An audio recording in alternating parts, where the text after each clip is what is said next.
Hey, you guys, welcome to Regardless. I am so excited to have you here.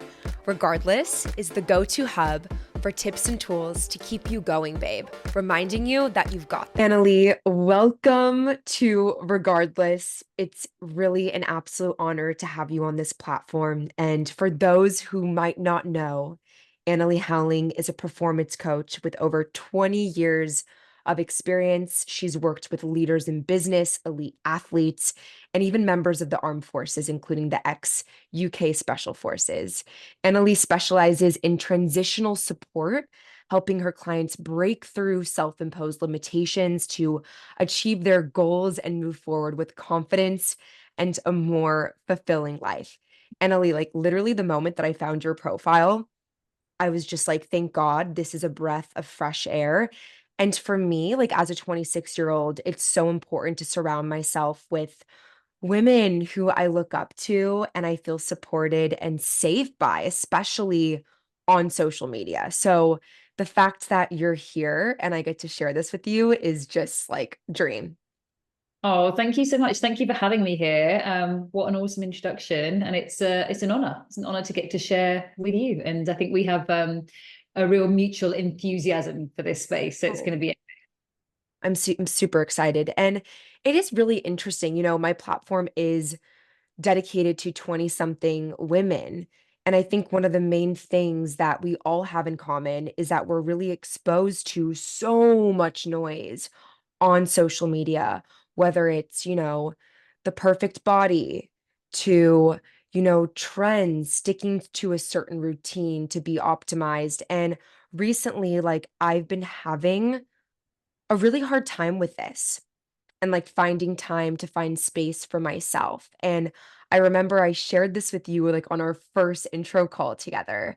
And I'm not sure like if you remember what you told me, but if you do, like you said like a really awesome metaphor about like how we when we look up to celebrities like Beyonce. And I'm not sure if you remember this, but if you do, like I'll honest. give you the mic. I think I'll sort of ad lib it again, but yeah, that we have this aspiration to be like someone so unique, and we're like Beyonce or Adele, or I'm picking a few people here that are so successful and iconic because of their uniqueness. No one sounds, you recognize the Beyonce song because no one sounds like her, and no one maybe writes in the same emotional way as Adele, and so we have this, I want to be just like them, but then we don't because we're afraid of being anything other than the same. We Mm. want to try and desperately fit in and conform, and like you say, have the perfect, in inverted commas, body, because then that means I'm the same as everybody else, I'm not being judged. So it's this like constant paradox, push pull of, here's your aspirational role model who's a really unique individual in whatever regard. We're given these success stories in business, in, I know that you're an entrepreneur as well, like everything that you're doing, and you're like, cool. And that by nature person is Mhm. individually broken down some few barriers. We call it glass ceilings, we'll call it whatever. But then fundamentally, I think everything we're being pushed is to be good, and that means coloring within the lines. It Mhm. doesn't mean going outside of that. So I feel like we do have this very real struggle of, well, which is it? Because I think I want to be this unique person, but yet if I do that, I'm at real risk of being rejected, because that means that I'm like not normal, or I don't fit into any category. I think it's really hard. Yeah, this is super interesting. And recently, Annalie, this is crazy, but I was in Chicago for a work trip and I had kind of a triggering experience with a manager. And I think this goes out to all of my women where, I do stand out in a lot of ways just because of my positive outlook on life. Mm-hmm. And in a way, I guess I'm standing out and I'm coloring outside of the box. And I think a lot of people, especially men, aren't really used to that. And this was brought to my attention and it was, you know, phrased in the way that it was communicated to me was that it was like wrong. Mm. And in that moment, I kind of felt like re-triggered by all of these things that you're talking about. Like maybe I am too much. And in that moment, like I really paused and I freezed. And I dimmed my light in that moment and I didn't know what to say. And like the automatic shift that happened was like, how can I fit in? How can I not be me? Like, not that I'm consciously like fully thinking of that, but I did feel emotions of that to where I was like, oh, how can I make him feel better? And that's like when I started to feel this aspect of almost like people pleasing and conforming. And I think as women, unfortunately, this is something that we all have in common. You have just, like, firstly, I just want to say I'm really sorry that happened. And I can see in Okay. your eyes, people are Yeah. listening, I can see in your eyes how much that hurt you. I can see how emotional you were and you are when you're telling it. It makes me feel emotional because it's just too many times that, not to minimize your experience, but I resonate and I wish I didn't, and I'm really sad that for you mid-20s and I'm 43, this is still happening to you. And I hate the idea that anyone, you were afraid in that moment. You were made to feel afraid by a man that is not only a man, but is in a position of seniority to you in this organization, right? So what that means is they hold rank. And what that means is your psychological safety or physiological safety at work is kind of not even, like you're not on an even keel with this individual. So if this person threatens your safety, I can't do well at work, I'm not going to succeed, I can't pay my bills, like that is a real threat, it's a real fear. And you were made to feel fearful in that moment. And Mm. what you just described was the perfect definition of trauma. And I have people coming to me all the time that are like, well, but my trauma wasn't big enough, or I didn't Mm. serve in the armed forces, like, which is, I think, where a lot of the times we still associate PTSD and trauma. And of course that's true. And these people are extraordinarily brave. But what happened to you just then was traumatic. And I don't say that lightly. And you were made to feel frightened and question yourself. We start second guessing ourselves because I guarantee you don't know the exact thing that he was referring to. Like, was it the way I had my hair? No.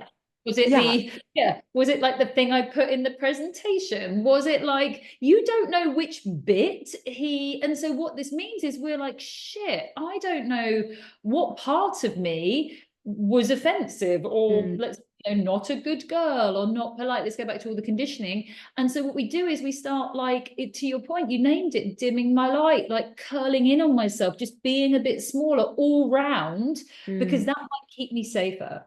That might stop this happening again. And that is a trauma response. You named it as freeze. You froze in that moment. The other thing that kicked in was Yeah. fawn. And fawn is the lesser discussed. Thank goodness it's getting more kind of press is coming up more on social. This is where social is good. Like things like the fawn trauma Yeah. response is getting light, which I'm really delighted about, because for women in particular, I'm going to put my head out here and own it. I think predominantly women in particular, we do go into a fawn trauma response, which is what you named, of kind of placating. How can I make him feel more comfortable, is what you said. Like, That, what can I meet his needs? So, and the reason you were doing that is not because you're Machiavelli or inauthentic or, any of the things, but because you mm. don't want to be back in that position again. You don't want to feel afraid again. And so the reason we people please, the reason we have our inner critic and all of these things is that's like our sort of last defense, our last barrier, if you like, before we have to go into a trauma response. Like, who wants to feel that frightened that we have No. to go there? So I just don't want you, because the thing that happens is the bit that we take a great big spoonful of, like Mary Poppins, Yeah. is shame. And we swallow that shame down. And that's what's left behind after something traumatic like that. So there will be something ticking away in the back of your mind, probably, because I could see it in your eyes, which is you still don't know exactly what it is. And it's that, like, confusion. And then there's this sort of collusion that happens, almost where you kind of colluded with the treatment that wasn't right, but you didn't want it to happen again. So you then thinking about how to not make it happen, which is kind of Yeah. almost being nice to the perpetrator, right? So I deal with victims. Trigger warning, I'm going to talk about sexual assault for anyone Yeah. that doesn't know this bit. I work extensively in sexual assault, but people say to me all the time, it's always a inverted commas a gray area, but I kissed them earlier, but I'd had a drink, Mm. but I knew them, we shared college, whatever, a friend of a friend or something like that. There's often a link, very, very often some kind of link.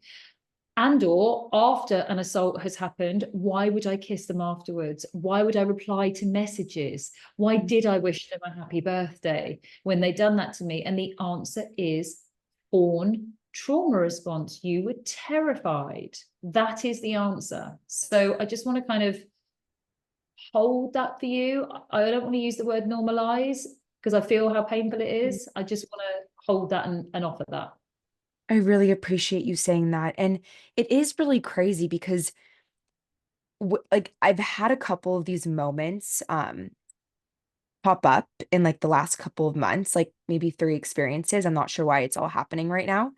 Um and in each like Well, I can moment, tell you, it's to get you the fuck out of that corporate world, my babe. But like, that's the universe being like, this isn't for you, darling. Get out. But yeah, I I know. I'm yeah. like working on it. Universe will keep. I mean, that was obviously completely unacceptable, that behavior. But I would Yeah, suggest that universe is also like, Skylar, this is just too small for you, my darling. So totally, yeah. totally.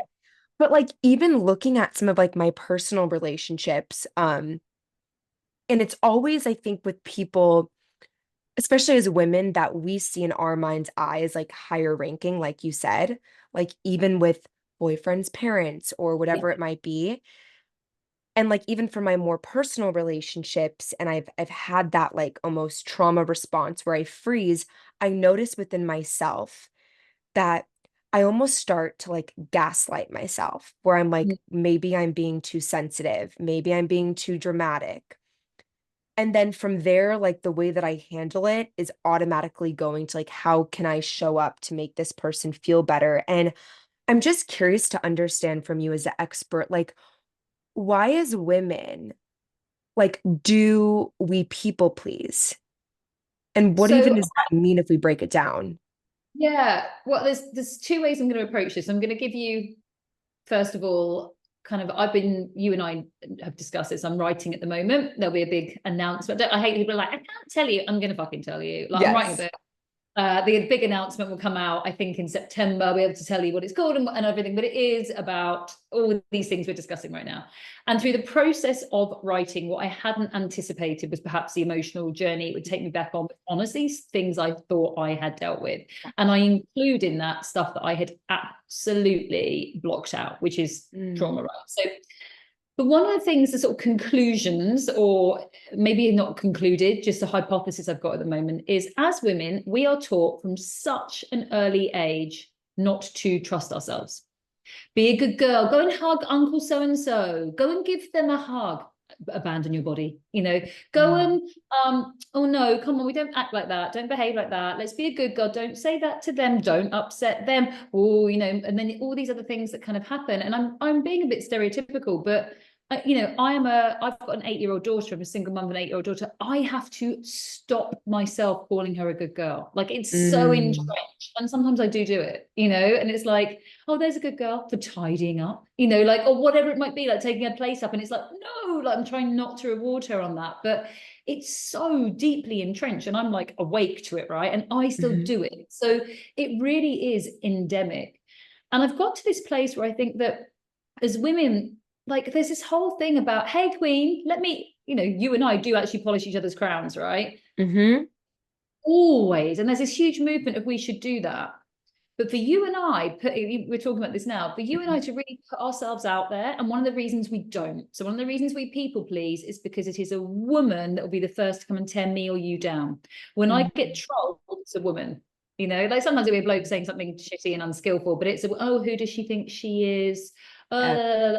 You're like, wow, cheers, girls. Yeah, yeah, exactly. Yeah. Have we not been hard enough? Like, so, but there's this like, I feel like we're in this sort of patriarchal Hunger Games where the patriarchy is stood outside just laughing at us all, tearing each other down all the time. Like we kind of take Mm, 2 steps up and then one of us comes in and is like, no, stop doing that. You're too much. And I was interviewing somebody the other day for the book, I won't say who, and a real expert in a very interesting subject area. And they were like, what is too much? yeah. And actually, I've never really, right? I see your face. What is too much? What is too much? I don't even know. Like, I don't even know what too much is. And I maybe No. sometimes, I do definitely think it. I'm like, oh, that's a bit too much, but what is it? Because then again, we have this like complete swing of, Mm, we would never have had innovation if someone didn't ask, wasn't too much asking questions. Someone didn't try too much in an area. If mm, even like we look at like romantic things, like the biggest romantic movies, like if that was real life, it'd be too much. Like, but yeah. yet we're afraid of this invisible foe too much that none of us know what it is. And it's only women. So that's one area, is that we're, honestly, if we put it into like the idea of the Hunger Games, like we're fighting too much, which none of us know what it is, but we're fighting one another all the time. And it's shame, these like kind of shameful messages and conditioning. And I think shame is like the last bastion of the patriarchy. I write about this. I really now believe that, because it's a way of keeping us small. It's a way of keeping us fearing too much. That's what it is. And the more that we have any shame about owning our truth, being authentic, keeping the light on, and the system supports shame, like you experience. Oh, that was a bit too much. You know, like, oh gosh, I better get back into my box. But the other thing is, we haven't been given a benchmark system of, right, that is too much, just so you know, but really nice, like Goldilocks. Like, I don't know if you have that story in the States where like, of course. it's like, that one's a bit too hot, that one's a bit too cold, and that one's just right. Like, none of us have that. We don't know what just right is. So it's this really exhausting, anxiety fueled state. Like you said, you go straight into, right, well, what do I need to do? What's the perfect recipe? What's the perfect porridge, Goldilocks, to make sure that this person feels comfortable and seen, and that I'm kind, and and I've done all these things, and they're having their needs met, and then me, and like, oh my God. And it's this huge thing that we're living through all the time. So why do I think we people please? Why do I think we self-betray? Why do I think we wear masks? And not in a Machiavelli way. I think because we've been taught from such a young age not to trust ourselves. Because we don't know where we should be. You know, this is this whole thing. And that's where I think this creeps in. And then to break it down sort of a little bit more, the trauma response of pleasing.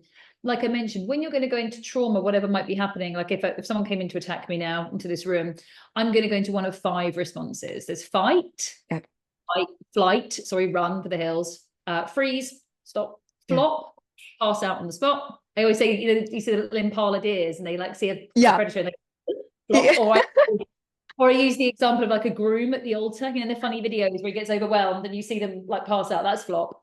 And the last one is fawn. And fawn, I honestly don't think I know a woman that hasn't at some point in their life fawned, whether it was in. Can you break down what that means? Like, can you give me an example? Absolutely. So again, I'm going to use a sexual assault example. So for anyone, listen, please feel free to skip this. So in a sexual assault example, I'm going to give you a real one. I'm just going to be very careful what I'm saying here. So I work with somebody who had an experience of being sexually assaulted, but then afterwards, I mentioned this person, after the horrendousness of the assault, the perpetrator went to be intimate with them again and kiss them, and they returned the kiss. And they also returned some messages afterwards.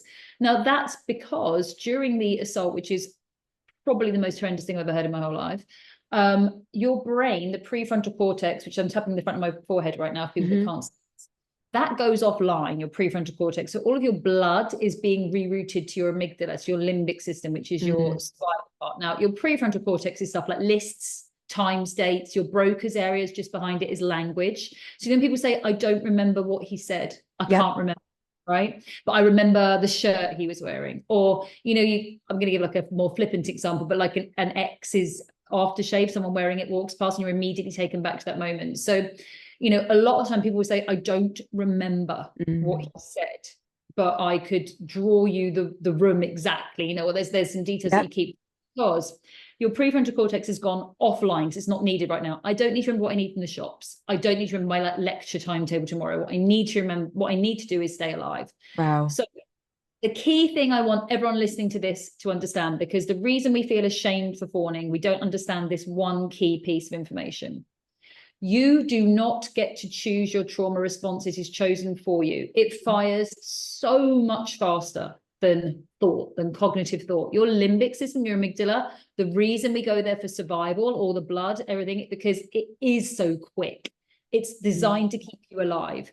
Now, in a context of sexual assault, let's just say I'm about to be sexually assaulted and someone is much bigger and stronger than me, and I'm locked in somewhere, okay? So I can't fight them off, gone. I can't freeze, is not going to do me a great deal of good in this situation. Flopping, passing out, possibly in a huge amount of trouble there. And the other one, running, I can't run. I'm trapped in a situation. The only one left is formed. My only hope of staying alive, because my body, I don't know if I can stay alive or not through this, is to somehow act as if I'm, in inverted commas, going along with it. I was up for it, right? I was up for it. Oh, she was up for it. Oh, she was up for it. Like, no, I wasn't. And believe me, you get taken over. It's like Aurora in Cinderella going up the stairs under a curse. Like, that's what's happening to you. So that's what I mean. The key piece of information I want everyone listening to this to understand is you did not pick your trauma response. It was picked for you to keep you alive. If you're listening to this, you're still alive. So it means it worked. What it also means is you've been left with trauma and shame because you don't know why you would allow it in inverted commas or act like you were up for it. I just read a book from someone who said that her first sexual experience was sexual assault and she had an orgasm. That also can happen. It's called non-concordance. You can orgasm during rape. Not enough people know that. Wow. That is, again, a safety mechanism. It's not because you're loving it. And the confusion that can come from that. The confusion, because we've sold this Disney tale of, well, unless it's butterflies and, you know, it's so hard to come. And if you can orgasm really easily, then you must be so into them. Like the shame you would come away with of, well, what's wrong with me? Why did I allow it? What's wrong with me?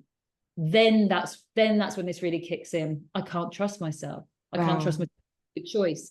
I can't trust myself to get myself out of situations. Quite often, maybe we've had a drink or something else, or like, why did I allow that? Never, you know, never the perpetrator. You read these cases in the press all the time. It's never, oh, they were drinking, or you know, it's like the shame that's loaded into these statements. So I see you shaking your head, and I think this is resonating really hard for you. Yeah.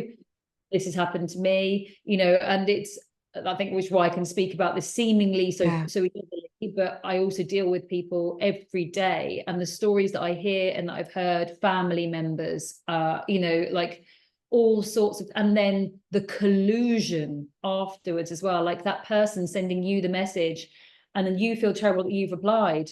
You don't understand what's happened. Whilst the prefrontal cortex is offline as well, because that's why we have the gaps. That's why we can't remember what they said. That's why when people are like, but what happened? And you're like, I don't know. I don't know. And your brain starts playing tricks. I think it was this. I think I did this. I think I went there, but I don't know. Oh, well, you must have been drinking. No, trauma. And then here's the other thing that trauma does. So it's done its good job. It's kept us alive. Okay. We have to remember that our bodies are trying to do right by us. So as I say, if we're listening to this, it did keep you alive, right? The bit that's always missing is that you didn't choose it. You weren't consciously leading them on up for it, whatever we want to call it. The gray area is the other thing I get a lot of the time. It was never a gray area. Put your best friend in that exact situation and you tell me if they did anything wrong or if they were up for it. You rerun that exact situation, or if we're talking about an earlier memory, you pick a niece, a nephew, a friend's kid, anyone that you know that's that exact age, you run the exact same scenario through your head and you watch that child, adolescent, and you tell me if they did a single thing that made them deserve that. And the answer is no. We find it so hard to cultivate compassion for ourselves. So that exercise of running them through with somebody else that we love or we know and we care about, and you can watch their innocence in that situation, allows us to create more compassion for ourselves and understand what's happened to us. And the thing that then can also happen, the recording was going on the whole time from your prefrontal cortex. So although it wasn't active, I can't remember what you said, it was actually recording and tagging. It was tagging things that we might need later. Because right now, in this moment, in this trauma, I just need to stay alive. So what I don't need is loads of thoughts, just need to stay alive. It's very much a visceral experience in that moment. When we come out of that moment, we have these memory blanks or blocks where we start questioning ourselves. Even like this, so that fawn example that you gave me, that's like, what did I do? Where was I too much? Like, how do I need to tone it down? What should I change? Like all of these things, we start questioning ourselves because we have all of the evidence available. We haven't got all of the facts at hand. Now, as we go through our life, let's just say that I was assaulted by a man that was wearing a red t-shirt. I'm giving a very blithe example. I could be going along, it could be 8 years later, and there could be a glimpse of someone out of my right eye that's wearing a t-shirt in the exact same red, and I am back, and I'm having a panic attack, lying on the floor of a cafe, and I don't know why. And then humiliated and ashamed as to what's wrong with me, because how could this be related?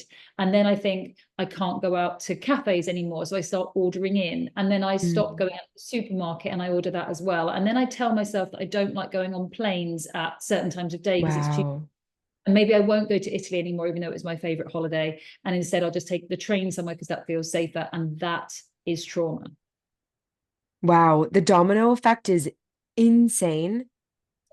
And I think what I'm hearing a lot from this is this like idea of self-abandonment, Mm. and just to like see the correlation of people pleasing and like approval seeking, which, I mean, correct me if I'm wrong, sounds like it is a form of self-abandonment.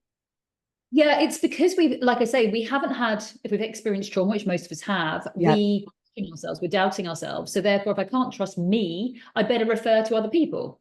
And so the people pleasing is, I can't trust myself. I don't want to be ostracized. I've got all this shame inside of me. If people really knew about me, if they really knew who I was and how shameful I am, they would chuck me aside. So the best thing for me to do is to fit in, is to try and Mm. meet these standards or requirements, and color within the lines. That's the Yep. safest way for me not to be faced with a conflict situation or a potential conflict. So people pleasing is, like I say, it's almost like the thing that we trigger quite sensibly, right, before we may be pushed into a situation where I have to trigger a trauma response. And I do think this is something that most women bear most of the time. It's horrible. Mhm. But when you understand it, the only thing I could say is when you understand why that happened, why maybe you don't Mm. have, when you replay, like I say, if you have a scenario and you're replaying it with somebody else in it that you love and care about, and you realize that you did nothing wrong, when, whether you do something like I do, EMDR as a technique, or something else that is bringing back your prefrontal cortex in those moments and having your faculties online. That's why they say when you're anxious, or you're having a panic attack, to do counting, breath Yep. counts. Yep. No one explains this. The reason why is it's keeping your prefrontal cortex online. So you don't go completely off into this like full trauma response. See, no one says why. If they told you why, you'd be like, oh, right, I'll do that more. Now I get it. That's why we count when we're feeling panicked, because we're staying in our sort of more cerebral kind of cognitive center. That's why we do breath counting. Going for a walk because your eyes are laterally scanning the horizon, again, is keeping your prefrontal cortex online, but no one tells you why. This is crazy. I mean, even thinking about some of my experiences medically, super weird. I like grew up like having like anxiety whenever I would go into the doctor's office or hospitals. And then I was on Accutane for, I think, like most of high school. And when you're on Accutane, you have to get blood work like every month to make sure like you're not pregnant and your body's handling the medication fine. Then I think in sixth grade, this was like in sixth grade, I got hit by a bocce ball and it was very traumatic, like passed out to the floor, like unconscious. It was like 1 centimeter away from my temple and I wouldn't have been here. But like that whole journey was extremely scary for me. But then through high school, I kind of got over the fear a little bit by like exposure to going to the hospital like every month. And then a couple of years went by where I wasn't really, going to the hospital. And then recently I've had like a couple of like health issues with repeating UTIs and I've had to go in for lots of blood work. And Annalie, every single time I've gone to the doctor getting my blood work, I've passed out. Oh, okay, yeah. And I think like this is what it is. Oh, I think yeah, it's you trauma. completely, definitely, without question. And there's you've gone into the flop trauma response to Yep. keep yourself. It's like the ultimate dissociation flop. You've gone into that to kind of dissociate from perceived pain, Hmm. from difficulties. A lot of people that I work with that have had, because this might resonate as well, a lot of people that I work with that have maybe lost a loved one and done sort of the last moments with a loved one in hospice or hospital care.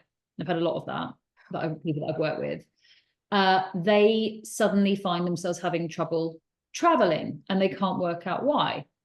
And one of the reasons is that we're so sensitive, and you'll be sensitive to the smell, right? So in airports, they often use the same kinds of disinfectants and cleaning products that they use in hospitals. See your Oh face. my Yeah. gosh. What? So So they're you, re-triggered.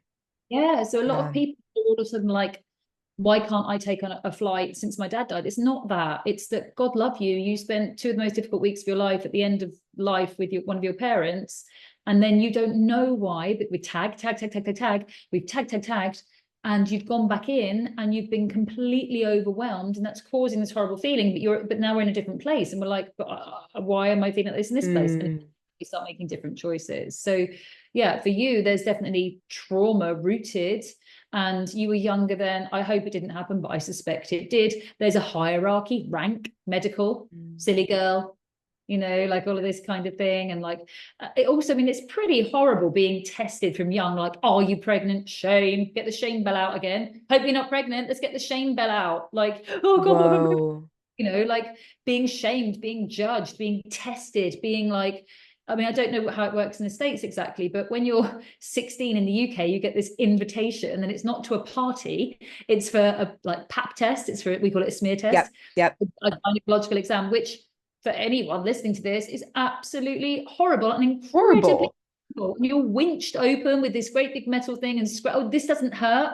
It does. It's never not hurt me, and then you wonder why, we get trauma. And I learned something, is in my book, actually. I interviewed an expert in this, but at some point we don't give consent and they carry on. This does hurt me, actually, please can we stop, can I have a minute? No, I just need to check this bit. I've withdrawn consent. Mm. I withdrew consent, and you carried on, and you're in a position of rank, and you've carried on with this. I saw on Dua Lipa, her Service 95, someone wrote about this the other week, and I was like, thank God someone else is writing about this, because we've just had so much trauma. And the medical system, when it's great, but there are times when it's not great, and you're No. too young. And I appreciate maybe it's for health purposes and screening things, but the way it's done is agony, frankly. And then you're told the whole time that didn't hurt. So again, don't trust me, don't trust myself. What's wrong Wow. with me? It hurt me.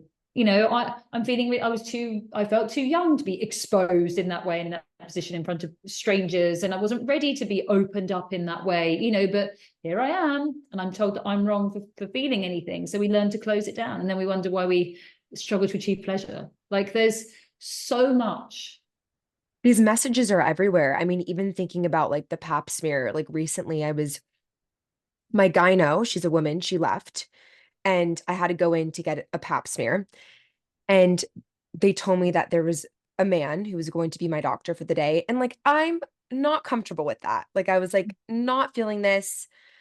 And I think I told the nurse that like I was a little bit nervous. Like, I felt safe opening up to her. I hear her go tell the doctor, and they're like talking about it. I can literally hear through the door. What the heck? This I is hate so inappropriate.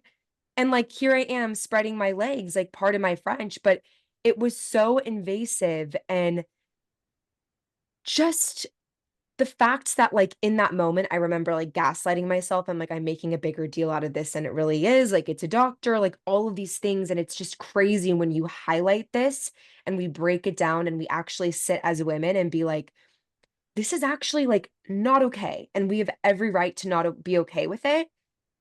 But the fact that our society like makes us feel like it's okay. there is this system, like doctor, patient, Yep. teachers, government, like there are just too many of these, like I say, like sort of patriarchal structures. And the fact that, again, it was thanks, Queen, thanks for bloody, I've come and told you. I was, you're saying that, I was thinking, thank God you did that, because that does take courage. I don't care what people say, like voicing something in a system like that.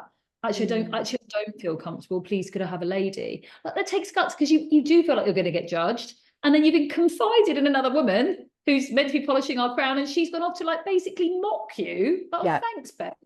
Yeah. Cheers. That's going to do wonders for my confidence in this area. Like, Exactly. really? Yeah. Can we please stop doing that to one another? Like, and again, and also you're in a like a caring profession. Hmm. Maybe, that's part of the kind of training and protocol. So I'm really sorry that happened, darling. But It's I mean, I'm okay. hearing it so much. It's actually not okay. And I hear it so much. And I think it's so damaging to us reclaiming or even being able to own our pleasure. Mm. And then it's like, well, I hope you're being a massive sexual bitch and like having all your needs met and like loving life and, you know, getting off everyone. Like, actually, no, because I just had a really awful time and I keep getting UTIs. And every time I go back, I pass out. And then I did tell someone I wasn't comfortable. And then I had a really even more horrible time. So to be honest, not swinging up the lampshades right now. Like, Wow. you know, Wow. I mean, now I'm thinking like more deeply about everything and how I operate like intimately, like all of these things, like it's all connected. And I think we really just need to practice like fierce self-compassion and hold ourselves through that. And even like in times of like feeling like, you know, trauma's coming up or feeling triggered, like I'm curious to hear from you. Like, what are the steps that we can take? I'm not sure if there's anything that we can do in that moment, or even if it's like post trauma. Like, what can we do as women to support ourselves regardless of those moments? I love that you asked me that question. And there is, I mean, the most helpful thing to do is to recognize what's happening. Okay, Mhm. I am experiencing a trauma response. Like, I mean, a good way of me describing it is when you start to feel the floor moving from underneath you. Yep. So yeah, I think most of us resonate. It's like when you get that message drop and you're like, oh, you know, or yeah, you walk back into the doctor's office and you literally are feeling the floor moving, you know, or you're in a space and you're suddenly feeling like really panicked, you need to get out. Like that is the beginning of, that's maybe your like 5 second warning, you know, not even. So Yeah. just even to go, okay, I'm experiencing trauma. The main thing is not to think there's anything wrong with you, as in like, okay, my body is trying to keep me safe in this moment. That's interesting, right? Mm. What is it that's making me feel unsafe? Is it an individual? Is it the environment? Is it, you know, what is it that is making me feel unsafe in this moment? And if you can change it, do, you know, as in if you need to take a step outside Mm. or whatever it might be, like, you know, if you have some agency, please use it. But the other thing is just to be kind of remembering this conversation is that your brain is trying to slip into, I know you don't tend to drive stick, but like it's trying to slip you into gear, it's trying to slip you into one of the trauma responses. So just notice what's happening to you. Like, you know, it can be as you know, when you're out and about and someone maybe says something a bit rude to you and you don't respond, you know how you said with that guy and like you don't answer back, and then afterwards you've got like every answer, like, why didn't I say this? Or why didn't I Yes, send the off? worst. Yeah. Yeah, and you have, Yeah. that's because you were in trauma. Like people just think, oh, like it was tongue tied, or I can't, and then it manifests. Oh, I can't speak up. I won't be any good at presentations. How can I do this job when I couldn't even answer that person back when they were rude to me? That was trauma. That was trauma. And you won't Mm. feel like somebody else. Okay. So it's just understanding that this is your body and your system trying to keep you alive. So you can have a conversation with your system, you know, you can be like, actually, no, we're good. No, we're Mm. good. Like, I'm okay. You know, I've looked around, I'm good.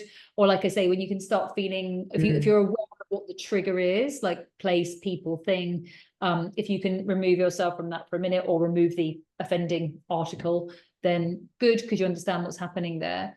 The other thing is to do some of the stuff that's keeping your prefrontal cortex online. So, I mean, that is counting, any kind of counting. If you can walk. You Mm. know, you see people pacing. I don't know, when you take an important phone call, when you see people pacing up and Yep. down, that is discharging stress from your body when you walk.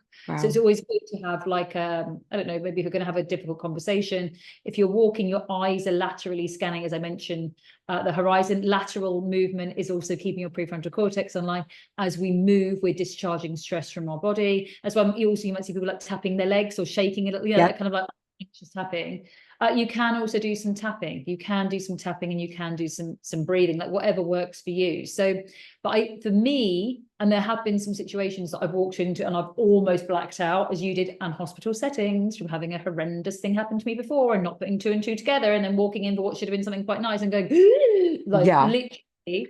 And the thing that stopped it was, okay, I know what's happening. I Mm. know what's happening. And looking around and going, I am safe, you know, or Mm. doing the things I need to do to make myself safe. And if that includes asking someone to come with you, asking for Yeah. help, like moving your like people, places, and things. What I would beg of people though is trauma has this way, and is shame. Shame is the thing that's left behind, and shame is this voice that says that you're the only one. Oh, Skylar, you're the one that passes out of the doctors. What a loser. Oh God, what an absolute loser you are. Well, how are you going to have a baby in the future if you want one? How are you ever going to go through Thank anything? you. How are you ever going to go through anything difficult when you can't even like stay awake for whatever, like, pap smear? Like, what a loser you are. How are you going to get a good job? How are you going to, no wonder that guy said that you were too much. Like, right? Am I somewhere near the inner voice? 100%. Yep. Yeah. So that is shame, because shame can only have a hold of you if you believe you're the only one. And I'm telling you now, I mean, you're the only one of you, but you are not the only one. And as soon as you can find a way, my book is entirely about shame. And I've written things in there that are, in theory, so shameful about myself. My story opens with a sexual assault case of a client who's gone in with her own name. Her own, Wow. and this woman is a boss, very, very high profile in business. And she's gone, no, Annalie, put my name in. Put my name in. Like, that is the kind of stuff we're doing here, because I didn't want to write a how-to book. I wanted to write a book where people read it and went, oh my God, that's me. And if that's me, that means I'm not alone. And if I'm not alone, that means shame is wrong. It gives me hope. So that's what I want to say to you and to anyone listening is, do not listen to shame. Don't let shame change it grows roots, like I say, and then suddenly you get I don't know, I don't want to go to that doctor's appointment anymore, or actually I'll just break up with my boyfriend because it's easier actually than me having awkward sex or feeling pain or telling anyone. So I'll just be single and live with a cat forever, she says, living with it. But like, like I do live with a cat.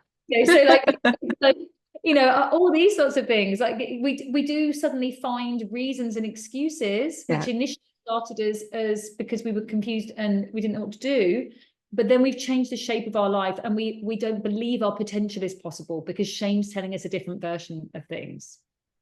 Don't listen.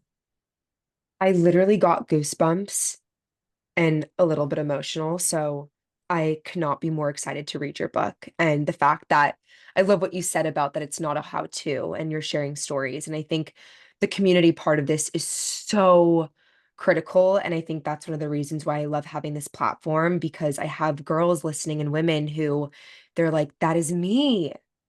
You're not alone. We're here. We're in it with you. And I just want to thank you, Annalie, because like this is what we need to be talking about. And I could not be more honored to have you on this platform to share some of the tools. And I think this is a great pathway into a section that I love to call syllabus steps. So if you have any additional, you shared a lot of juicy tips today, but any, I don't know, books or daily non-negotiables, activity podcasts, whatever it might be, that has helped you on your personal journey of really healing that people-pleasing voice, to shame, to fight or flight, to really, build love within yourself and self-compassion, like any additional tips would be super helpful. Of course, I would love to. So one of the best books, because I have talked a lot about sexual assault and about our Yeah. bodies. One of the best books I think anyone could possibly read is Emily Nagoski, Come As You Are. Okay. And she's also done a workbook that you can, I mean, it's an absolutely incredible book. I learned so much from that. She's an amazing educator and she is fantastic. But you can also just have a look her up on Spotify. She's on lots of podcasts. So yeah, Come As You Are is a book that was incredibly helpful. I would say I also love Pussy by Regina Thomas Hauser, Mama Gina. Yeah, I used I to like love reading it. that. I love It's it. on YouTube. So my book, I won't say the name right now, but mine is not. It's a statement word. It's a whole aesthetic. Like I want it to movement. I want it everywhere. So it's kind of like we're in the movement, we're in the club. So that was a good book because that was kind of talking about putting you first. I mean, the name's Pussy. It's provocative. It is about female pleasure, but really it's about we abandon and try and meet the needs of other people first. And this is about putting you front and center. Like she talks in one bit about saving the best, like, oh, you save up that expensive body cream. For who? Like we'd only light that candle when a guest is coming over. Like, no, I'm the most important person. So like, don't save these things, don't save the best for last kind of thing, use them for yourself. And it's a really interesting story she gives. She's, again, like kind of an older lady. She's talking through all the things that women may have come to her with. She created a sisterhood, and I think that was quite nice. So cool stories. Like, so those two would be really good books. I really like Chris Williamson. He's a Brit. His podcast, I mean, yours is obviously fantastic as well. I like his solo episodes. I think it's quite interesting because he is a man, but he speaks Yeah. very vulnerably in the solo episodes. Like, he doesn't dress it up. I listened to one quite literally last week, and he was talking about he's very successful and by all accounts, but he was talking about unworthiness, feelings of unworthiness, health issues. So I think that's quite refreshing. I always find that quite a refreshing read. And tools wise, I would just encourage people to get away from, do you know what? I'd like to encourage people to do a to don't list. So I hate this wellness aesthetic of get up at 5 a.m. and journal and make a ceremonial matcha and oh my God, like, and then decant everything you've bought into tiny little containers and film it and then make 10,000 different cubes of ice. And if you haven't done any of that in your Stanley Cup, you're a fucking loser and you've ruined your day. Like, stop, so please, can we have a to don't list? And I would like you to put all the shoulds on there of shit that makes you unhappy, and just do something that you actually love. I love making a coffee, and my bedroom overlooks my garden. There is nothing I enjoy more than going back up to bed with a coffee, drinking a coffee, not matcha, and with oat milk. Oh, what a slut, like, or full of all the gums and terrible things I shouldn't have. That gives me pleasure, looking over my beautiful garden, just taking those few moments to like let the caffeine kick in. That gives me pleasure. Like, what are the rules that work for you, and what, even again, like, too much, what is wellness for you? Let's get away from this list of things that are frankly based on consumerism that are there to should you. Let's just stop shoulding. I freaking love you. This is what's been bubbling in my system. I mean, if anything, I mean, we could have a total other episode about this, which I would love to with you in person in LA. But it's like, that is the opposite of wellness. Again, that's us putting ourselves in boxes, and it's so suffocating. And wellness is not a one size fits all. Like, it's scary. Anyways, I could talk about this for hours. Yeah. I think, Annalie, if you could go back to your 26 self, so my age, what is one piece of advice you would tell yourself in that moment? So I was working big corporate in London, in the city at that time, and I understand now why I was doing this. So I had childhood trauma, quite, childhood, very violent childhood. I understand that I was trying to create safety for myself financially. So financial security, working in the city, killing myself in a job. What I didn't know is at 26, I was 3 years off a catastrophic burnout.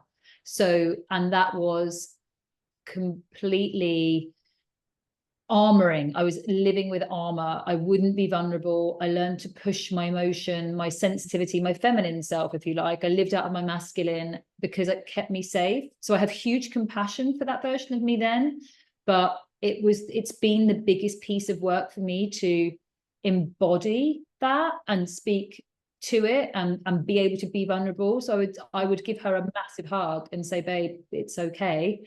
And you don't need to kind of be doing all of this. Like, you can ask for help. I would say ask for help, because I didn't ask for help. I didn't ask for anything. I just, you can be very active and very social, and you can talk all the time and never really say what's going on, not lying, but you can do a great job of hey, how are you? Tell me about you. What are you doing? How are you doing? And I did a brilliant, we can call it deflection, but I had a great line in that. And as I say, I have complete compassion for why, but I would say to my 26 version of myself, ask for help. Ask for help. I needed to hear that today. Good. Yeah, please do ask for help. And funnily enough, I think I had recurring UTIs around then. Weirdly enough, Crazy. I think that was one of the early symptoms that I didn't know. Again, shameful. Who's been having a good time? Well, clearly not, because I'm in agony. On a 12-hour flight to Mexico, like, literally, there's not enough cranberry juice in the world. Yep. Like that. Oh no, I had 14 in 1 year, so that was fun. Yeah. Last question for you. It's a fill in the blank. Oh yeah.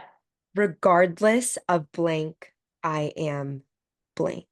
So this is like your affirmation statement to end this beautiful episode together.